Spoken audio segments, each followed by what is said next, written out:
السلام علیکم ورحمۃ اللہ. اذان.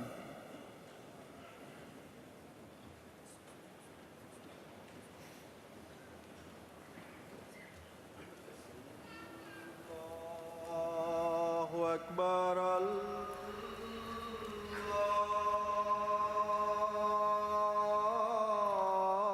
اللہ اکبر اللہ اکبر اللہ اکبر. اشہد ان لا الہ الا اللہ.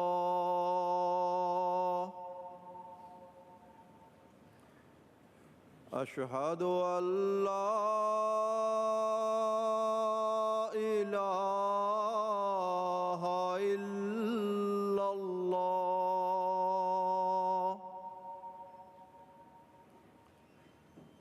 اشہد ان محمدا رسول اللہ.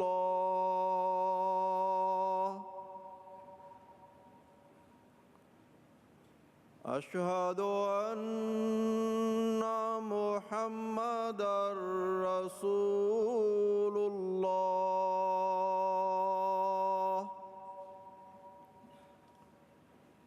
حی علی الصلاة.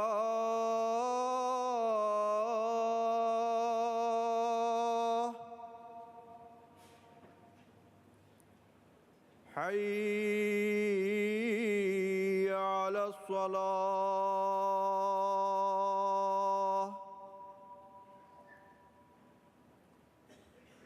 حی علی الفلاح.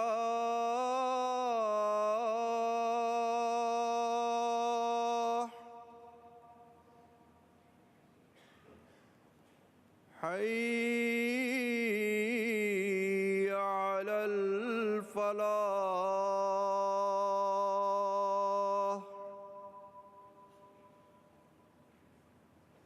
اللہ اکبر اللہ اکبر. لا الہ الا اللہ.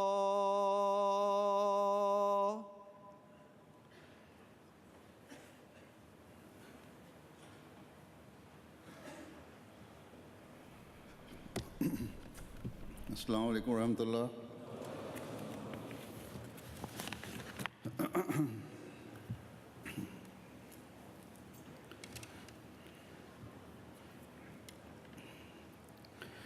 اشہد ان لا الہ الا اللہ وحدہ لا شریک لہ واشہد ان محمدا عبدہ ورسولہ. اما بعد فاعوذ باللہ من الشیطان الرجیم. بسم اللہ الرحمن الرحیم. الحمد للہ رب العالمین الرحمن الرحیم مالک یوم الدین. ایاک نعبد وایاک نستعین.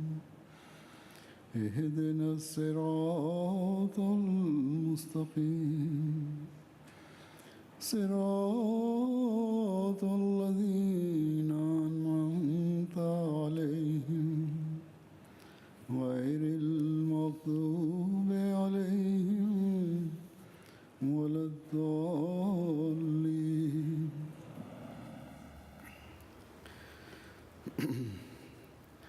آج اللہ تعالیٰ کے فضل سے جماعت احمدیہ برطانیہ کا جلسہ سالانہ شروع ہو رہا ہے۔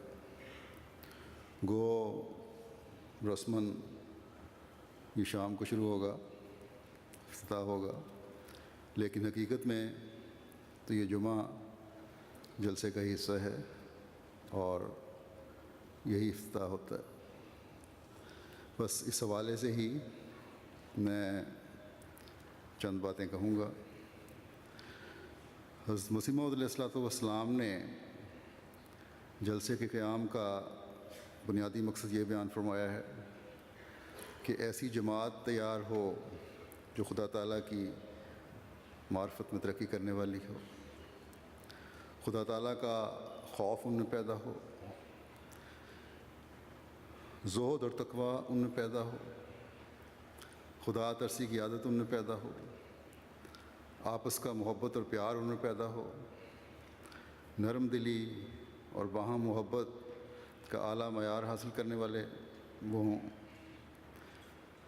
بھائی چارے کی مثال بن کر رحماء و بینہم کا نمونہ بن جائیں،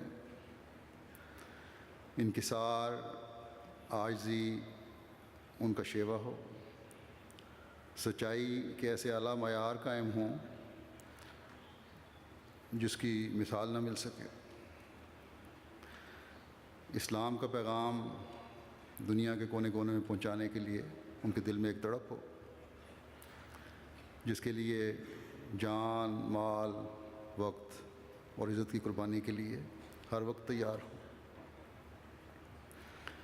بس ہم جو آج یہاں جمع ہوئے ہیں، ہر ایک کو اپنے جائزے لینے کی ضرورت ہے کہ سفر کی مشکلات برداشت کر کے ہم یہاں جمع ہوئے ہیں۔ بے شک آج اس زمانے میں سفر کی سہولتیں مہیا ہیں، لیکن مزاج بھی ویسے بن چکے ہیں، اس لیے راستے کی مشکلات، سفر کی مشکلات بہرحال ایک احساس دلاتی ہیں سفر کا۔ سفر کی مشکلات کی نوعیت کو بدل گئی ہے، لیکن سفر بہرحال سفر ہی ہے۔ بس جو لوگ جلسے میں شمولیت کے لیے آئے ہیں انہیں ان باتوں کا خیال رکھنے کی ضرورت ہے کہ کیا ہم حضرت مسیح موعود علیہ الصلوۃ والسلام کی خواہشات کا احترام کرتے ہوئے جلسے کے اس مقصد کو پورا کر رہے ہیں۔ جلسے کی کارروائی اور ان 3 دنوں کے دوران جب ہر شامل جلسہ یہ باتیں اپنے پیش نظر رکھے گا تو تبھی اس طرف توجہ پیدا ہوگی کہ ہمارا جلسے میں شامل ہونے کا مقصد کیا ہے۔ تبھی وہ جماعت قائم ہوگی جو حضرت مسیح موعود علیہ الصلوۃ والسلام بنانا چاہتے ہیں۔ تبھی طبیعتوں میں وہ انقلاب پیدا ہوگا جو دنیا میں ایک روحانی انقلاب لانے کا باعث بنے گا۔ اگر اس نہج پر ہم اپنی سوچوں کو، اپنے عملوں کو نہیں لے جائیں گے تو جلسے میں شمولیت بے فائدہ اور بے مقصد ہے۔ حضرت مسیح موعود علیہ الصلوۃ والسلام نے فرمایا کہ یہ کوئی دنیاوی میلہ نہیں ہے جس میں آئے، بیٹھے، دوستوں کے ساتھ خوش گپیوں میں کچھ وقت گزارا، بازار میں جا کر فلودہ اور پکوڑے والے کھا لیے، یا چائے اور جوس اور کافی پی لی، یا پاکستان اور انڈین سامان کی خریداری کر لی، کیونکہ یہ سب چیزیں جلسے کے دنوں میں ایک جگہ مہیا ہو جاتی ہیں، اس لیے فائدہ اٹھا لو۔ یا بعض کہتے ہیں کہ ہم تو سال کا خشک راشن، دالیں، چاول وغیرہ بھی جلسے میں خرید کر لے کے جاتے ہیں۔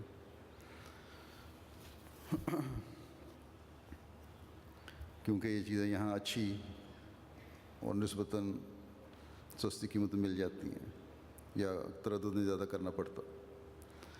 اگر یہ مقصد ہے تو پھر تو جلسے میں شامل ہونے کا ثواب ضائع کر دیا۔ یہ چیزیں تو کم و بیش قیمت میں بازار سے ہی مل جاتی ہیں۔ یہاں آنے والے اس دنیاوی مائدے کے حاصل کرنے کے لیے نہیں آتے، اور نہ آنا چاہیے، بلکہ اس روحانی مائدے کے لیے آتے ہیں، اور آنا چاہیے جو کسی اور بازار سے نہیں ملتا، جو آج ایک بیش بہا خزانہ ہے، جو صرف روحانی بھوک پیاس نہیں مٹاتا، بلکہ حقیقی رنگ میں اس سے فیض پانے والے ہر شخص کو غریب سے امیر ترین بنا دیتا ہے۔ اور پھر یہ خزانے جو حضرت مسیح موعود علیہ الصلوۃ والسلام نے عطا فرمائے، اور جن کی تقسیم جلسے کے دنوں میں مختلف پروگراموں کے دوران ہوگی یا کی جاتی ہے، ایک حقیقی احمدی کو ان کے حاصل کرنے کے بعد دوسروں کی بھوک پیاس اور غربت مٹانے کا باعث بھی بنا دیتے ہیں۔ بس ہر احمدی کا فرض ہے، ہر شامل ہونے والے کا فرض ہے کہ اگر اس کی سوچ میں کوئی کمی تھی، جلسہ کی حقیقت کا صحیح فہم اور ادراک نہیں تھا، تو اب اپنی سوچ کو حضرت مسیح موعود علیہ الصلوۃ والسلام کی خواہش کے مطابق ڈھال کر جلسہ سے بھرپور استفادہ کرنے کی کوشش کریں۔ اس وقت میں حضرت مسیح موعود علیہ الصلوۃ والسلام کی جلسے میں شامل ہونے والوں اور جماعت کے متعلق آپ کی خواہش کے متعلق کچھ کہوں گا کہ کیسے احمدی حضرت مسیح موعود علیہ الصلوۃ والسلام چاہتے ہیں، اور جماعت کے معیار کیا ہوں اور ہونے چاہیے۔ حضرت مسیح موعود علیہ الصلوۃ والسلام کے ارشادات کو سامنے رکھتے ہوئے گوز مکمل الفاظ تو آپ کے نہیں ہوں گے، لیکن بہرحال خلاصتاً کچھ پیش کروں گا۔ وہ ارشادات جو جلسے میں شامل ہونے والوں کو آپ نے فرمائے، ایک ایسا لاہ عمل دیا تھا جو انسانی زندگی کی دنیا و عاقبت سنوارنے کے لیے ضمانت بن سکتا ہے۔ آپ علیہ السلام ان اللہ مع الذین اتقوا والذین هم محسنون، کہ اللہ یقیناً ان لوگوں کے ساتھ ہوتا ہے جنہوں نے تقوی اختیار کیا اور وہ نیکیاں بجا لانے والے ہوں۔ اس کی وضاحت کرتے ہوئے فرماتے ہیں کہ بجز تقوی کے اور کسی بات سے خدا تعالیٰ راضی نہیں ہوتا۔ بس جب ایک مومن کا مقصود یہ ہو کہ خدا تعالیٰ کو راضی کرنا ہے، تو پھر اس کے لیے اس کے علاوہ کوئی چارہ نہیں کہ تقوی پر چلے۔ اور تقوی کیا چیز ہے اور کن کن راستوں پر چل کر انسان تقوی حاصل کر سکتا ہے، اور ایک احمدی مسلمان کے لیے تقوی پر چلنے کی کیوں ضرورت ہے، کیوں اس کے لیے ضروری ہے، اس کی وضاحت فرماتے ہوئے آپ فرماتے ہیں کہ جماعت کے افراد کے لیے تقوی پر چلنا اس لیے ضروری ہے کہ وہ ایک ایسے شخص سے تعلق رکھتے ہیں اور اس کے سلسلہ بیعت میں شامل ہیں جس کا دعویٰ ماموریت کا ہے، اور اس مامور کی بیعت میں شامل ہونے کا فائدہ تبھی ہوگا جب شامل ہونے والے، جو کہ شامل ہونے سے پہلے روح بدنیا تھے، ہر قسم کی برائیوں میں مبتلا تھے، ہر قسم کی برائیوں سے نجات پائیں، اور برائیوں سے نجات بجز تقوی پر قدم مارنے کے پائی نہیں جا سکتے۔ آپ علیہ السلام ایک مثال دیتے ہوئے فرماتے ہیں کہ اگر کوئی بیمار ہو جائے، خواہ بیماری چھوٹی ہو یا بڑی، اگر اس کا علاج نہ کیا جائے، اور بعض دفعہ علاج بذات خود ایک تکلیف دہ امر ہوتا ہے، لیکن کرنا پڑتا ہے کیونکہ اس کے بغیر تکلیف بڑھتی چلی جاتی ہے، صحت نہیں ہو سکتی۔ فرمایا کہ مثلا اگر چہرے پر سیاہ داغ بن جائے تو فکر پیدا ہوتی ہے کہ کہیں یہ بڑھتا بڑھتا پورے چہرے کو سیاہ نہ کر دے، اور کئی دفعہ ایسا ہوا ہے، میرے پاس بھی کئی لوگ آتے ہیں، ان کے ایسے داغ پڑتے ہیں جن کو بڑی فکر ہوتی ہے۔ اسی طرح فرمایا کہ اسی طرح تم کسی چھوٹی سے چھوٹی برائی کو بھی معمولی نہ سمجھو کہ یہ تقویٰ سے دور لے جاتی ہے، اور پھر یہ چھوٹی برائی بڑا گناہ بن جاتی ہے اور دل کو سیاہ کر دیتی ہے۔ اس لیے فکر کرو اور بہت فکر کرو۔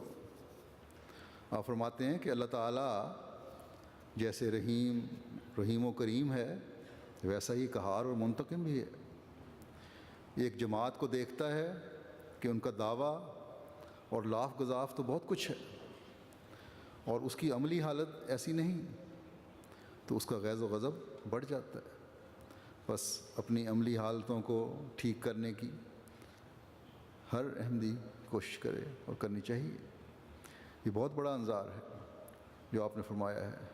ان دنوں میں بہت دعائیں کریں، دعاؤں کا موقع بھی اللہ تعالیٰ نے میسر فرمایا ہے کہ اللہ تعالیٰ ہمیں حقیقت میں وہ بنائے جو وہ چاہتا ہے۔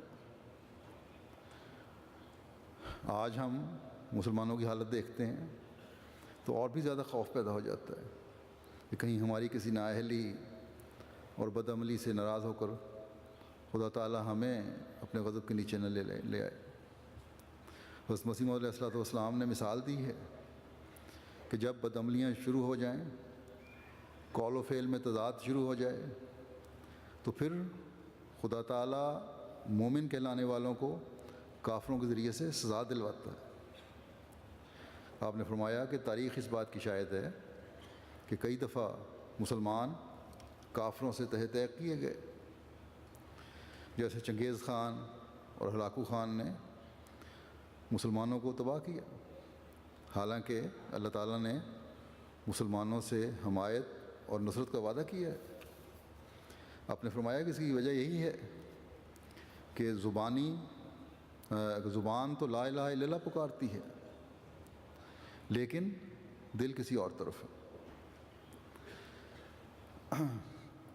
عمل دنیا میں ڈوبے ہوئے ہیں، بس بڑے خوف کا مقام ہے ہمارے لیے۔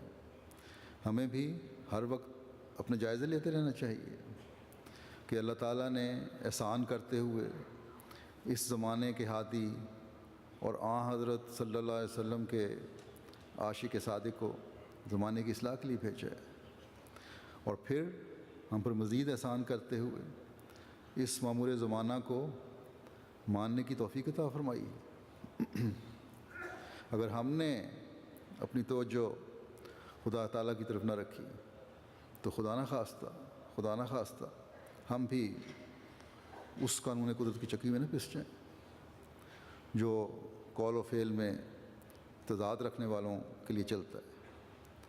آپ نے فرمایا یہ جائزے خود لو اپنے، دیکھو کہ اللہ تعالیٰ کا خوف کس حد تک ہے، دیکھو کہ کہاں تک قول و فعل ایک دوسرے سے مطابقت رکھتے ہیں۔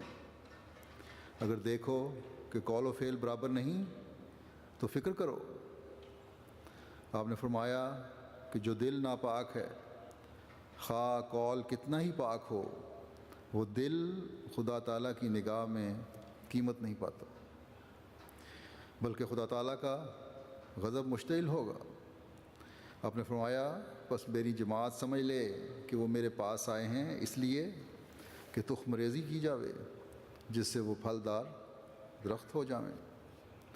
بس ہر ایک اپنے اندر خود غور کرے کہ اس کا اندرونہ کیسا ہے اور اس کی باطنی حالت کیسی ہے۔ فرمایا اگر ہماری جماعت بھی خدا نخواستہ ایسی ہے کہ اس کی زبان پر کچھ اور ہے اور دل میں کچھ ہے، تو پھر خاتمہ بالخیر نہ ہوگا۔ آپ نے فرمایا اللہ تعالیٰ دیکھتا ہے ایک جماعت جو دل سے خالی ہے اور زبانی دعوے کرتی ہے، وہ غنی ہے، وہ پرواہ نہیں کرتا۔ پھر فرمایا کہ تاریخ پر نظر ڈالو، حضرت صلی اللہ علیہ وسلم کے زمانے میں جاؤ، بدر کی جنگ کا نقشہ اپنے سامنے لاؤ۔ بدر کی فتح کی پیشگوئی ہو چکی تھی، ہر فتح کی امید تھی، ہر طرح سے فتح کی امید تھی، لیکن پھر بھی حضرت صلی اللہ علیہ وسلم رو رو کر گڑ گڑا کر دعائیں مانگتے تھے۔ حضرت ابوبکر صدیق رضی اللہ عنہ نے عرض کیا، جب ہر طرح فتح کا وعدہ ہے تو پھر ضرورت الہا کیا ہے؟ اس قدر درد اور تڑپ کے ساتھ دعائیں مانگنے کی ضرورت کیا ہے؟ حضرت صلی اللہ علیہ وسلم نے فرمایا، وہ ذات غنی ہے، ممکن ہے وعدہ الہی میں کوئی مخفی شرائط ہوں، بس یہ وہ تقویٰ کا مقام ہے جس کا اسوہ حضرت صلی اللہ علیہ وسلم نے قائم فرمایا۔ اور اگر اسی خوف اور تقویٰ کو ہم سامنے رکھتے ہوئے اللہ تعالیٰ کے فضلوں کے حصول کی کوشش کرتے رہیں گے تو پھر انشاءاللہ تعالیٰ کامیابی ہماری ہے۔ یا وہ لوگ کامیابی دیکھنے والے ہوں گے جن کے قول و فعل ایک ہوں گے۔ حضرت مسیح موعود علیہ السلام نے جو مسلمانوں کی حالت کا ہلاکو خان اور چنگیز خان کی مثال دے کر نقشہ کھینچا ہے، آج بھی اگر ہم نظر دوڑائیں تو یہی کچھ نظر آتا ہے۔ مسلمانوں کی طاقت کوئی نہیں رہی، غیروں کے لاہے عمل پر عمل کر رہے ہیں، قرآنی تعلیم کو بھلا بیٹھے ہیں، اپنے ہی ملکوں میں اپنے تخت اور کرسیاں بچانے کے لیے مسلمان کہلانے والوں پر بے انتہا ظلم ہو رہا ہے، عوام الناس کا بے دریغ قتل ہو رہا ہے۔ سمجھتے ہیں کہ ان کے تخت محفوظ ہو جائیں گے، یہ ان کی خوش فہمی ہے۔ ظلم کی سزا بھی ان لوگوں کو ملے گی اور تخت بھی ان کے جاتے رہیں گے۔ جن ملکوں میں حکومتیں الٹی ہیں اور عوام کے نام پر نئی حکومتیں آئی ہیں، ان کا بھی یہی حال ہے کہ وہ بھی ظلم کی پالیسی پر ہی عمل کر رہے ہیں اور نتیجتاً اپنی طاقت کمزور کر رہے ہیں، اور شعوری طور پر یا لاشعوری طور پر غیروں کو، دشمنوں کو کی خواہش پوری کر رہے ہیں کہ مسلمان کمزور ہوں اور کمزور رہیں، اور ان کے وسائل جو ہیں، مسلمانوں کے وسائل جو ہیں، ان پر غیر جو ہیں وہ قبضہ کیے رہیں۔ اللہ تعالیٰ ہی ہے جو مسلم امہ کو عقل دے، اس کے لیے بھی دعا کریں۔ بہرحال میں یہ بات کر رہا تھا کہ حضرت مسیح موعود علیہ السلام اپنے ماننے والوں کا کیا مقام دیکھنا چاہتے ہیں، اور اس کے لیے کیا کیا ارشادات فرمائے ہیں۔ اور جیسا کہ بیان ہوا، اصل بنیاد اس معیار کو حاصل کرنے کی تقوی ہی ہے۔ اس مضمون کو مزید آگے بیان کرتا ہوں۔ فرمایا کہ ہمیشہ دیکھنا چاہیے کہ ہم نے تقوی و طہارت میں کہاں تک ترقی کی ہے۔ فرمایا کہ اس کا معیار قرآن ہے، کہ اللہ تعالیٰ نے متقی کے نشانوں میں سے ایک یہ بھی نشان رکھا ہے کہ اللہ تعالیٰ متقی کو مکروہات دنیا سے آزاد کر کے اس کے کاموں کا خود متکفل ہو جاتا ہے۔ جیسے کہ فرمایا وَمَن يَتَّقِ اللَّهَ يَجْعَل لَّهُ مَخْرَجًا وَيَرْزُقْهُ مِنْ حَيْثُ لَا يَحْتَسِبُ۔ جو شخص اللہ تعالیٰ سے ڈرتا ہے، اللہ تعالیٰ ہر ایک مصیبت میں اس کے لیے راستہ مخلصی کا نکال دیتا ہے، اور اس کے لیے ایسے روزی کے سامان پیدا کر دیتا ہے کہ اس کے علم و گمان میں بھی نہیں ہوتا۔ یہ بھی ایک علامت متقی کی ہے کہ اللہ تعالیٰ متقی کو، فرمایا یہ بھی ایک علامت متقی کی ہے کہ اللہ تعالیٰ متقی کو نابکار ضرورتوں کا محتاج نہیں کرتا۔ عملاً ایک دکاندار یہ خیال کرتا ہے کہ دروغ گوئی یا جھوٹ کے سوا اس کا کام نہیں چل سکتا، اس لیے وہ دروغ گوئی سے باز نہیں آتا اور جھوٹ بولنے کی مجبوری ظاہر کرتا ہے۔ لیکن یہ امر ہرگز سچ نہیں۔ اللہ تعالیٰ متقی کا خود محافظ ہو جاتا ہے اور اسے ایسے مواقع سے بچا لیتا ہے جو خلاف حق پر مجبور کرنے والے ہوں۔ فرمایا کہ یاد رکھو، جب اللہ تعالیٰ کو کسی نے چھوڑا تو خدا نے اسے چھوڑ دیا، جب رحمان نے چھوڑ دیا تو ضرور شیطان اپنا رشتہ جوڑے گا۔ بس ایک احمدی کو اپنے سچائی کے معیار بھی قائم کرنے کی کوشش کرنی چاہیے، ہر سطح پر اور ہر جگہ پر۔ مثلا آج کل بہت سے احمدی اسائلم کے لیے یورپین ملکوں میں آ رہے ہیں، اور بعض دفعہ بعض لوگ غلط بیانی بھی کرتے ہیں۔ حالانکہ اگر سچی بات بتائی جائے، پاکستان میں احمدیوں کے حالات بتا کر پھر اپیل کی جائے تو تب بھی اثر پیدا ہوتا ہے۔ میں نے تو جنہیں بھی سچ بات کہنے کے لیے کہا ہے اور مشورہ دیا ہے کہ وکیلوں کو کہانیاں نہ بنانے دینا، بلکہ سچی بات بتانا جو تمہارے جذبات اور احساسات ہیں، جو حالات ہیں۔ ان لوگوں کے کیس بھی اللہ تعالیٰ کے فضل سے پاس ہوئے ہیں۔ پاکستانیوں پر، احمدیوں پر ظلم ہو رہے ہیں اور یقیناً ہو رہے ہیں، اس میں کوئی شک نہیں، اور ظلموں کی اب تو انتہا ہوئی ہے۔ لیکن ان ظلموں کی کہانی اگر سچ کی شکل میں بھی سنائی جائے اور غلط بیانی سے کام نہ لیا جائے اور اللہ تعالیٰ پر توکل کیا جائے پھر، تو تب بھی مقصد حاصل ہو جاتا ہے۔ اس قوم میں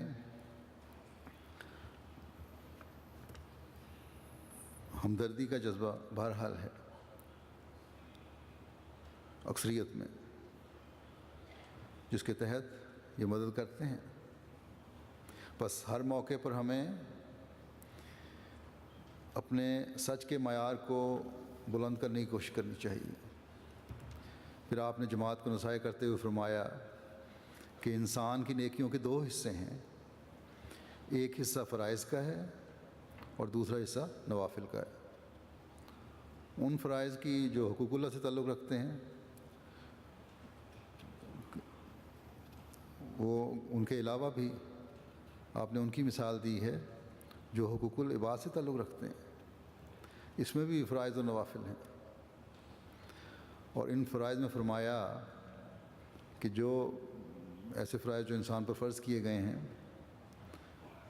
مثلا قرض کا اتارنا، کسی نے قرض لیا ہے تو اس کو اتارنا اس پہ فرض ہے، یا نیکی کے مقابل پر نیکی کرنا، یہ ایک مسلمان پر اور احمدی مسلمان پر فرض ہے۔ فرمایا ان فرائض کے علاوہ ہر نیکی کے ساتھ نوافل بھی ہوتے ہیں،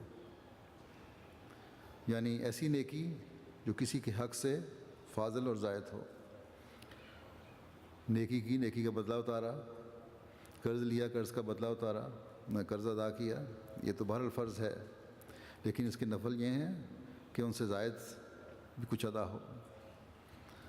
اور انبیاء ہمیشہ اس سنت پر عمل کرتے ہیں، اور حضرت صلی اللہ علیہ وسلم کا اسوہ ہمارے سامنے ہے جو سب سے بڑھ کر اس پر عمل کرنے والے تھے۔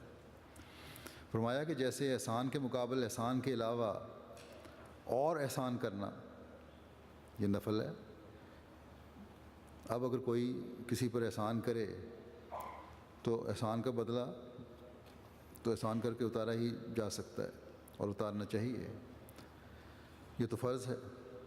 اللہ تعالیٰ نے یہی فرمایا ہے کہ احسان کا بدلہ احسان ہی ہے، لیکن اس فرض پر نفل تب ہوگا جب احسان سے بڑھ کر احسان کیا جائے۔ فرمایا اگر یہ ہوگا تو یہ وہ عمل ہے جو فرائض کو مکمل کرتا ہے اور زائد ثواب کا مورد بناتا ہے۔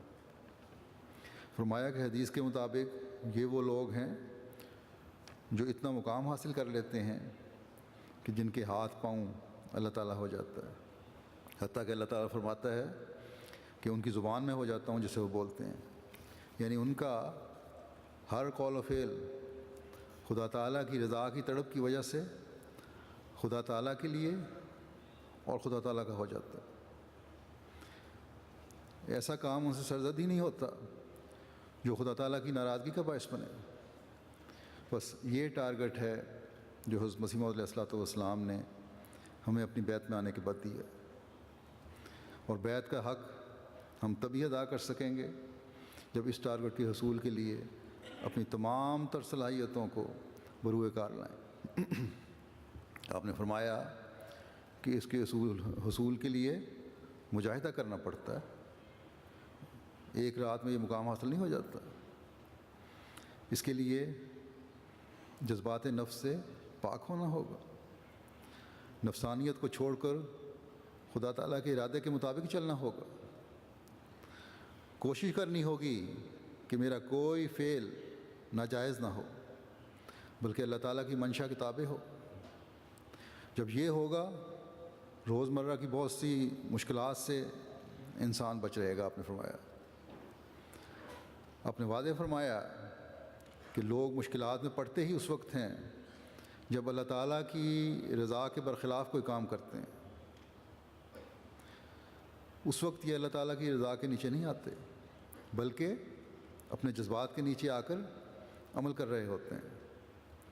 مثلاً غصے میں آ کر کوئی ایسا فعل سرزد ہو جائے جس سے مقدمات بن جائیں، کورٹ کچہری کے چکر لگانے پڑ جائیں، جیل جانا پڑ جائے، لیکن اگر کوئی یہ ارادہ کر لے کہ کتاب اللہ کی مرضی کے بغیر، اس کے استصواب کے بغیر کوئی حرکت و سکون نہیں کرنا، کوئی عمل نہیں کرنا، اور ہر بات پر اللہ تعالیٰ کی کتاب کو دیکھنا ہے، تو اللہ تعالیٰ کی کتاب آپ نے فرمایا بدعملیوں سے بچنے کا مشورہ دے گی۔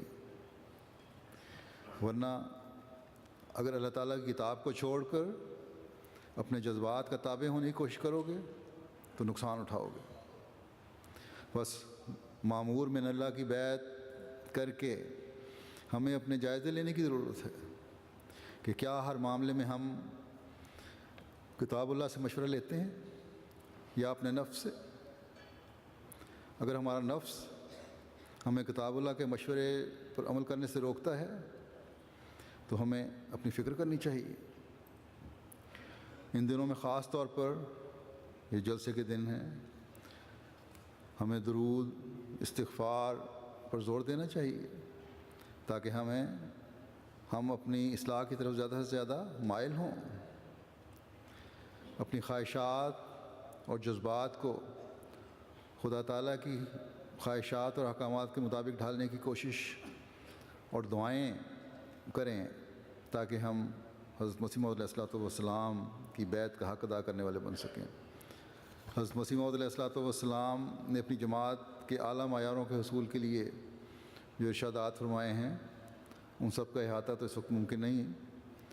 ایک اہم بات جو میں آپ علیہ السلام کے حوالے سے یہاں بیان کرنا چاہتا ہوں اس وقت وہ ایسی ہے کہ اگر ہم اس کو اپنا لیں تو اللہ تعالیٰ کی رضا کے حصول کے لیے ہمارے قدم بڑھتے چلے جائیں گے۔ حضرت مسیح موعود علیہ الصلوۃ والسلام فرماتے ہیں کہ راتوں کو اٹھو اور دعا کرو اللہ تعالیٰ تم کو اپنی راہ دکھلائے۔ حضرت صلی اللہ علیہ وسلم کے صحابہ نے بھی تدریجاً تربیت پائی۔ وہ پہلے کیا تھے؟ ایک کسان کے تخم ریزی کی طرح تھے، پھر حضرت صلی اللہ علیہ وسلم نے آپ پاشی کی، آپ نے ان کے لیے دعائیں کیں، بیج صحیح تھا اور زمین عمدہ تو اس آبپاشی سے پھل عمدہ نکلا۔ جس طرح حضور علیہ السلام چلتے اسی طرح وہ چلتے، وہ دن کا یا رات کا انتظار نہ کرتے تھے۔ تم لوگ سچے دل سے توبہ کرو، تہجد میں اٹھو، دعا کرو، دل کو درست کرو، کمزوریوں کو چھوڑ دو اور خدا تعالیٰ کی رضا کے مطابق اپنے قول و فعل کو بناؤ۔ یقین رکھو کہ جو اس نصیحت کو ورد بنائے گا اور عملی طور سے دعا کرے گا اور عملی طور پر التجا خدا کے سامنے لائے گا، اللہ تعالیٰ اس پر فضل ہوگی خدا تعالیٰ سے نا امید مت ہو، برق ایماں گارہا دشوار نیست۔ فرمایا کہ بعض لوگ کہتے ہیں کہ ہم کو کیا کوئی ولی بننا ہے؟ افسوس انہوں نے کچھ قدر نہ کی۔ بے شک انسان نے خدا تعالیٰ کا ولی بننا ہے۔ اگر وہ صراط مستقیم پر چلے گا تو خدا بھی اس کی طرف چلے گا، اور پھر ایک جگہ پر اس کی ملاقات ہوگی۔ اس کی اس طرف حرکت خواہ آہستہ ہوگی، لیکن اس کے مقابل خدا تعالیٰ کی حرکت بہت جلد ہوگی۔ چنانچہ یہ آیت اسی طرف اشارہ کرتی ہے، والذین جاہدوا فینا لنہدینہم سبلنا، کہ جن لوگوں نے ہمارے بارے میں کوشش کی ہم انہیں ضرور اپنے راستوں کی طرف ہدایت دیں گے، رہنمائی کریں گے۔ فرمایا سو جو باتیں میں نے آج وصیت کی ہیں ان کو یاد رکھو کہ انہی پر مدار نجات ہے۔ تمہارے معاملات خدا اور خلق کے ساتھ ایسے ہونے چاہیے جن میں رضائے الہی مطلق ہی ہو۔ بس اس سے تم نے وآخرین منہم لما یلحقوا بہم کے مصداق بننا ہے۔ بس یہ جلسے کے دن ہمیں میسر آئے ہیں، اور اس سے چند دن پہلے رمضان گزرا ہے جس میں ہم نے اللہ تعالیٰ کی رضا حاصل کرنے کی کوشش کی ہے۔ جلسے کے دنوں میں علمی اور تربیتی طور پر قرآن، حدیث اور سنت کی روشنی میں باتیں بھی ہم سنیں گے۔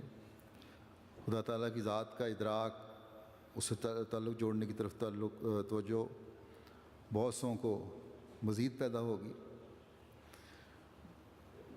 مزید توجہ پیدا ہوگی۔ اس علم کے ساتھ ہمیں اپنے عمل کو بھی سیکل کرتے چلے جانے کی اور ملانے کی ضرورت ہے۔ جو کچھ حاصل کیا اس کو سنبھالنے اور اس سے فیض اٹھاتے چلے جانے کی ضرورت ہے۔ اپنے ہر عمل میں دوام اور باقاعدگی کی ضرورت ہے۔ اس جلسہ کو بھی ان برکات کو سمیٹنے کے لیے فضل الہی ہمیں سمجھنا چاہیے۔ اللہ تعالیٰ ہمیں اس کی توفیق عطا فرمائے۔ انسانی لحاظ سے بھی بعض باتیں کہنی چاہتا ہوں۔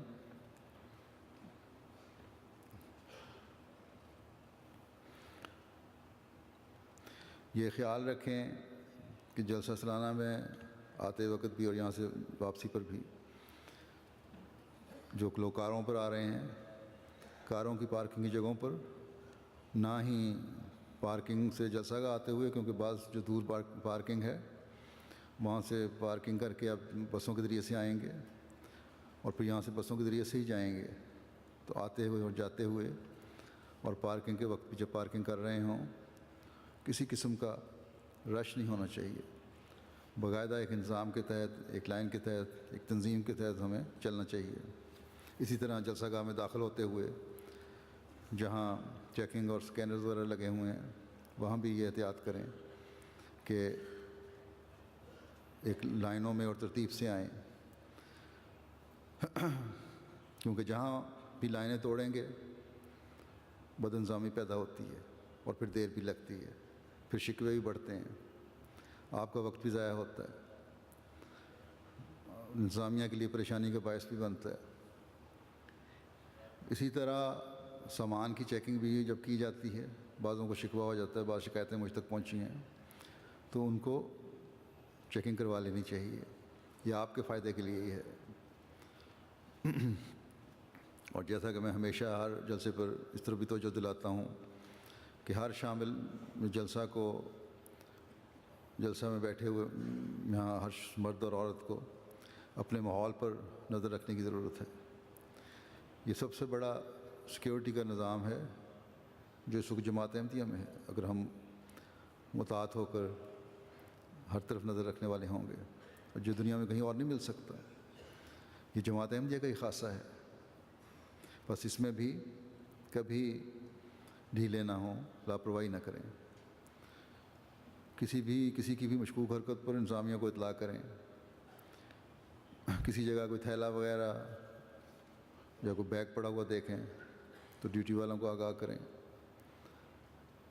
ایک بات اس دفعہ، کیونکہ جلسہ کی تاریخیں مختلف ہیں، رات کے وقت جو یہاں رہنے والے ہیں ٹینٹ لگا کر یا اجتماعی قیام گاہ میں، ان کو رات کو کیونکہ ٹھنڈ زیادہ ہو جاتی ہے، سردی کا احساس ہوگا، اس لیے طبیعت بعض لوگوں کی نازک ہوتی ہے. ایک تو گرم کپڑے پہن کر سوئیں، اور رضائیوں کا انتظام تو یہاں ہے کوئلٹ وغیرہ کا، وہ بھی لے لینی چاہیے جو نہیں لے کے آئے. 1-2 سال کی مجبوری ہے، انشاءاللہ تعالیٰ پھر اپنے وقت میں جلسہ آ جائے گا. کارکنان کو میں پہلے ہی توجہ دلا چکا ہوں کہ ان کے فرائض کیا ہیں. مہمان کی مہمان نوازی کا حق ادا کریں، ہر شعبہ ہمیشہ کی طرح بے لوث ہو کر خدمت کرے. پھر صفائی کے بارے میں بھی، اور خاص طور پر ٹوائلٹس کے بارے میں شکایتیں بہت زیادہ آتی ہیں. اگر عمومی طور پر نہیں تو بعض نفیس طباعیں ایسی ہوتی ہیں جو ذرا سی بھی گندگی برداشت نہیں کر سکتے. اس لیے جہاں ان کی صفائی کا انتظام رکھنا انتظامیہ کا کام ہے، وہاں لوگوں کو بھی چاہیے کہ استعمال کے بعد اپنی صاف کر کے باہر نکلیں. وہ اس دفعہ علیحدہ ٹیم بھی ایک بنا دی گئی ہے اس نظام کے لیے، اور امید ہے انشاءاللہ تعالیٰ بہتر نظام ہوگا. لیکن پھر بھی صفائی کا انتظام ہونا چاہیے، کیونکہ صفائی بھی یاد رکھیں معمولی چیز نہیں، یہ ایمان کا حصہ ہے. حضرت صلی اللہ علیہ وسلم نے فرمایا. بس ایک مومن کو ہر طرح سے اپنے ایمان کے معیار اونچے کرنے کی کوشش کرنی چاہیے. اور سب سے بڑھ کر یہ کہ جیسا کہ حضرت مسیح موعود علیہ الصلوۃ والسلام نے فرمایا اور افراد جماعت کو توجہ دلائی ہے کہ نمازوں اور نوافل اور دعاؤں پر زور دیں. ان دنوں میں خاص طور پر درود، دعائیں، نوافل وغیرہ کی ادائیگی کی طرف بہت توجہ دیں. اجتماعی تہجد کا یہاں انتظام ہے، وہ یہاں آئیں جو یہاں ٹھہرے ہوئے ہیں. جو گھروں میں ٹھہرے ہوئے ہیں وہ اپنے گھروں میں تہجد کی باقاعدگی اختیار کریں، تاکہ اللہ تعالیٰ اسلام اور احمدیت کی ترقی کے غیر معمولی نظارے ہمیں دکھائے. پاکستانی احمدیوں کو بھی خاص طور پر دعاؤں میں یاد رکھیں. ان پر ظلموں کی اب انتہا ہو رہی ہے، جیسا کہ میں نے کہا. کل بھی وہاں ایک شہادت ہوئی ہے اور ایک اور شخص پہ بھی فائر ہوئی، لیکن اللہ تعالیٰ کے فضل سے بچ گئے وہ.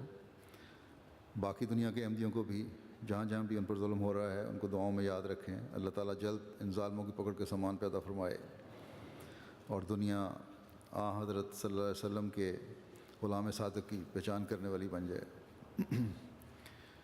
اس وقت جیسا کہ میں نے کہا کہ شہادت ہوئی ہے، ان شہید کا جنازہ غائب بھی ہم پڑھیں گے، اور اس کے ساتھ ہی کچھ بہت اور جنازے بھی ہیں. یہ شہید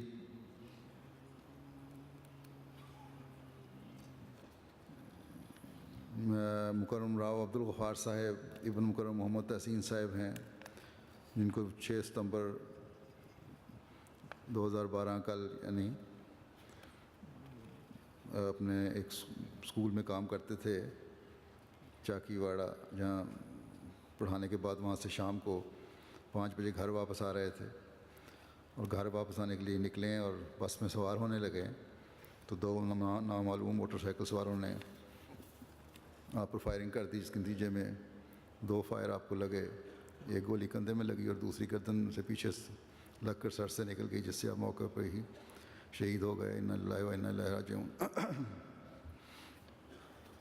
شہادت کے وقت شہید مرحوم کی عمر 42 سال تھی. شہید مرحوم نے جنوری 2012 سے وصیت کی ہوئی تھی. وہ وصیت منظور نہیں تھی، تاہم اپنی وصیت کا چندہ دے رہے تھے. جماعتی خدمات تھیں، زعیم انصار اللہ حلقہ تھے، سیکٹری خصوصی تحریکات تھے، نہایت مخلص احمدی تھے، نہایت نیک سیرت اور دعوت اللہ کا بہت شوق تھا آپ کو. اور اسی طرح آپ کا اور آپ کی فیملی کا جماعت سے بہت پختہ تعلق تھا. انتہائی خوش اخلاق، ملنسار، دعا گو شخص تھے، خلافت سے گہری محبت رکھتے، کسی بھی تحریک کو خلیفہ وقت کی طرف سے جو ہوتی بڑھ چڑھ کر حصہ لیتے. 1995 میں آپ کی شادی ہوئی تھی، شادیہ کلثوم صاحبہ بنت رانا عبدالغفار صاحب کے ساتھ. ان کے سے آپ کے 2 بیٹے اور 2 بیٹیاں ہیں.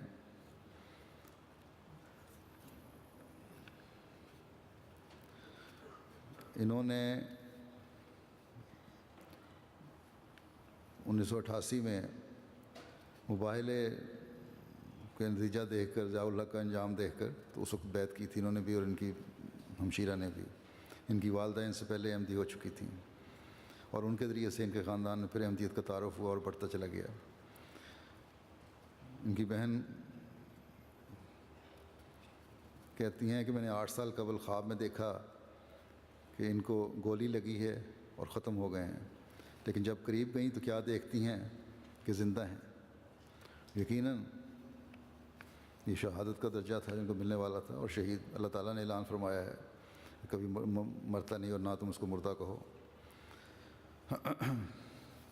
اسی طرح ایک خواب ان کی بیٹی نے اور ان کی اہلیہ نے بھی دیکھی تھی، ان کی شہادت کے سے تعلق رکھتی ہے وہ بھی۔ جب اہلیہ نے یہ خواب ان کو سنائی تو انہیں تاکید کی کہ اگر میں شہید ہو جاؤں تو تم نے رونا دھونا نہیں۔ اسی طرح ان کے واقف بتاتے ہیں کہ اتوار کو احمدیہ ہال کراچی میں میٹنگ تھی، گھر واپس آئے اور راستے میں اپنے دوسرے ساتھیوں کو کہہ رہے تھے کہ موت تو سب کو ہی آنی ہے، لیکن میری خواہش ہے کہ اللہ تعالیٰ مجھے شہادت کی موت دے۔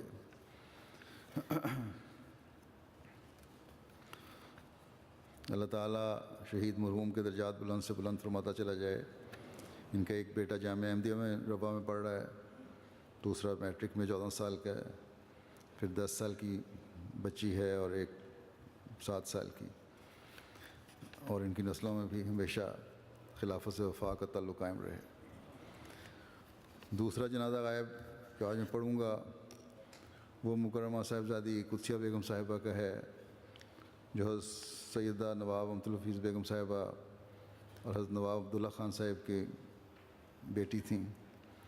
1927 جون میں پیدا ہوئیں اور 1 ستمبر کو طاہر ہارٹ انسٹیٹیوٹ ربا میں ان کا انتقال ہوا۔ انا للہ و انا الیہ راجعون۔ آپ کا بچپن قادیان میں گزرا، بڑا دینی ماحول میں گزرا، وہیں پرورش پائی، وہیں تعلیم حاصل کی۔ پارٹیشن کے وقت جب کہ آپ کی عمر 20 سال تھی، قادیان سے ہجرت کر کے لاہور آ گئیں، اور قادیان میں بھی کچھ ناصرات میں اور لجنہ میں خدمات کرتی رہیں، یہاں بھی کچھ خدمات ہیں ان کی۔ یہ مرزا غلام قادر شہید کی والدہ تھیں۔ یہ لکھتی ہیں اپنے ایک مضمون میں، جو میں سمجھتا ہوں بیان کرنا ضروری ہے۔ کہتی ہیں کہ غلام قادر شہید کی شہادت کے بعد کہ ایک پرانا مڑا توڑا کاغذ میرے سامنے ہے جو یاد نہیں مگر 12-15 سال پرانا ہے، جس پر ایک دعا لکھی ہے جسے میں نے شعروں میں ڈھالنے کی کوشش کی تھی، مگر میں شاعرہ نہیں ہوں، جذبات میں بہہ کر کہنے کی کوشش کی تھی مگر کہہ نہ سکی۔ اس دعا کے 2 اشعار درج ہیں، وہ یہ شعر ہیں کہ ایک دوسرے سے بڑھ کر ہوں آب و تاب میں، چمکیں یہ آسمان پر جیسے کہ ہوں ستارے، نسلوں میں ان کی پیدا اہل وقار ہوں، یہ التجا ہے میری کر لے قبول پیارے۔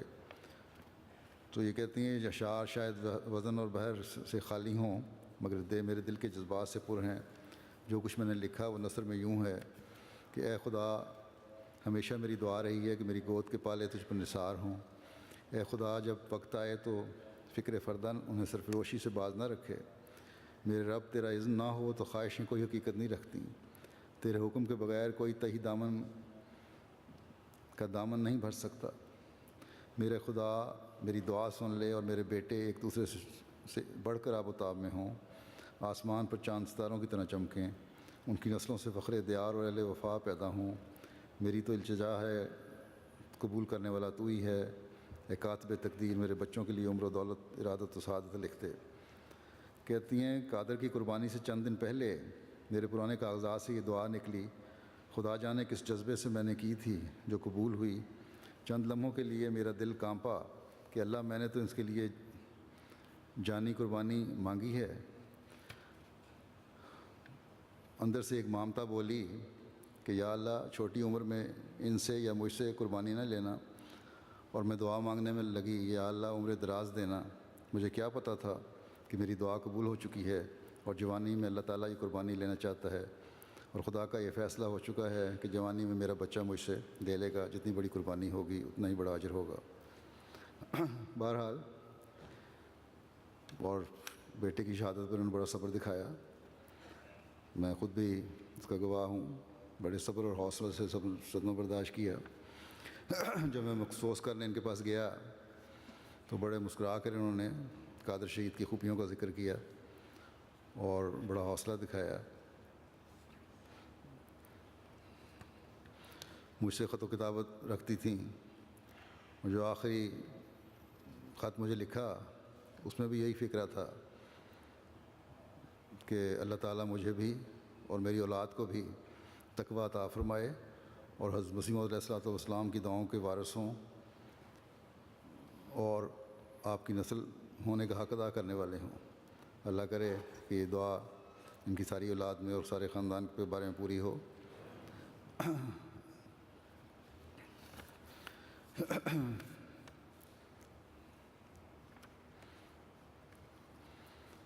جیسا کہ میں نے کہا آپ قادر شہید کی والدہ تھیں. آپ کی خواہش تھی کہ ان کے بیٹے وقف ہوں. 2 بیٹے ہیں تو قادر شہید نے زندگی وقف کی اور پھر شہادت کا مقام بھی پایا. قادر شہید سے بڑی محبت تھی ان کو. گھر میں مستقل جگہوں پہ اس کی تصویریں لگائی ہوئی تھیں. اور جب جنازہ اٹھایا قادر شہید کا صبر اور حوصلے کی میں نے بات کی ہے تو اس وقت بھی بجائے رونے دھونے کے ان کے یہ الفاظ تھے کہ جزاک اللہ قادر، جزاک اللہ قادر. یعنی اس کے بیٹے قادر بڑا مقام دلا دیا ہے کہ شہید کی ماں کہلائیں اور ان کی خواہش پوری ہوگی. اللہ تعالیٰ ان کے ساتھ مغفرت اور رحمت کا سلوک فرمائے اور درجات بلند فرمائے. ان کے خاوند مکرم سید مرزا مجید احمد صاحب بھی بیمار ہیں اور ان کو بوڑھے بھی ہیں. اللہ تعالیٰ ان کو بھی صبر اور حوصلہ عطا فرمائے. ان کی اولاد کو جیسا کہ میں نے کہا ان کی نیکیاں جاری رکھنے کی توفیق عطا فرمائے. ایک جنازہ جو اس وقت ادا کیا جائے گا وہ ہے مکرم چودھری نذیر احمد صاحب سابق امیر ضلع بہاولپور کا. مکرم چودھری نذیر احمد صاحب جو چودھری نور محمد صاحب ہوشیارپور کے رہنے والے تھے، وہاں ان کے بیٹے تھے.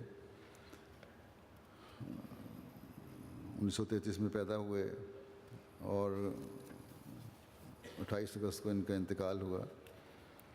BSc سول انجینئرنگ کے بعد یہ محکمہ نہر میں ملازم ہوئے اور وہیں سے ریٹائر ہوئے. اور اللہ تعالیٰ کے فضل سے 65 سے 67 تک بطور قائد خدام الاحمدیہ ضلع رحیم یار خان، پھر 75 سے 80 تک اور 83 سے 2004 تک صدر جماعت احمدیہ امیر جماعت ہے احمدیہ ضلع بہاولپور خدمت کی توفیق پائی. 2004 میں ہجرت کر کے روا آ گئے. ان کو وہاں 74 میں مخالفین اس کی مخالفت کا بھی سامنا کرنا پڑے. ان کی ڈائری کا ایک ورک ہے جس میں وہ لکھتے ہیں کہ 1974 میں جماعت احمدیہ کے خلاف سارے پاکستان میں شدید مخالفت شروع ہو گئی. ان دنوں میں بہاولپور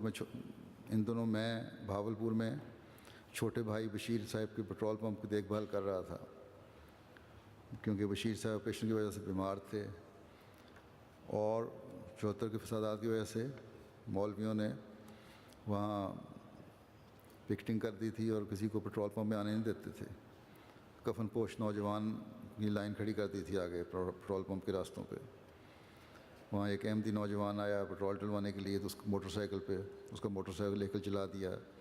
ان پر بڑا ظلم کیا، تیل وغیرہ پھینکا، گالیاں دیتے تھے اور ظلم کیے. بہرحال اس لحاظ سے بھی ان کو یہ تکالیف برداشت کرنے کی اللہ تعالیٰ نے توفیق عطا فرمائی.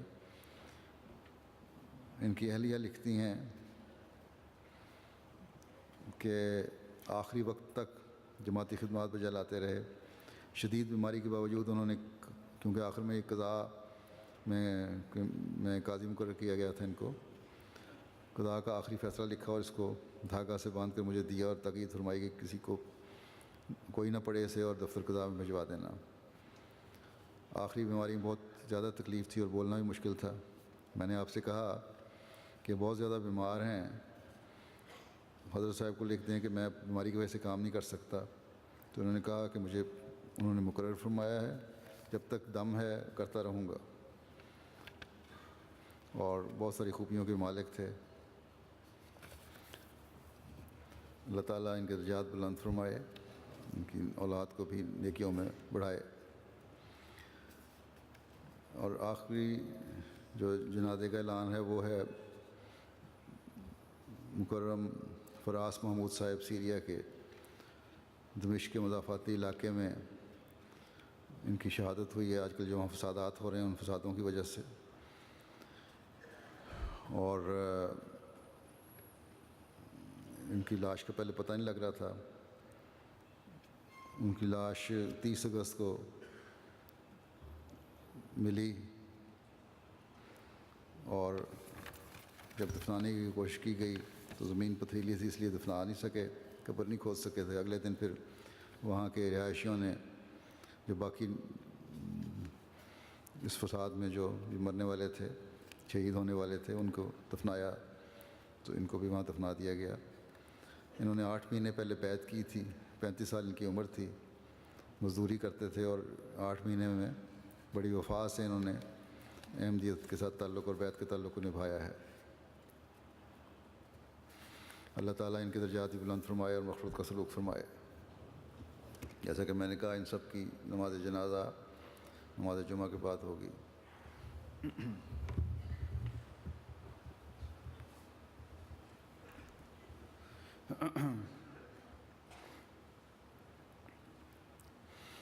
الحمد للہ نحمدہ ونستعینہ ونستغفرہ ونؤمن بہ ونتوکل علیہ ونعوذ باللہ من شرور انفسنا ومن سیئات اعمالنا، من يهده الله فلا مضل له ومن يضلل فلا هادي له، ونشهد أن لا إله إلا الله ونشهد أن محمدا عبده ورسوله۔ عباد الله رحمكم الله، إن الله يأمر بالعدل والإحسان وإيتاء ذي القربى وينهى عن الفحشاء والمنكر والبغي، يعظكم لعلكم تذكرون۔ اذكروا الله يذكركم وادعوه يستجب لكم، ولذكر الله أكبر۔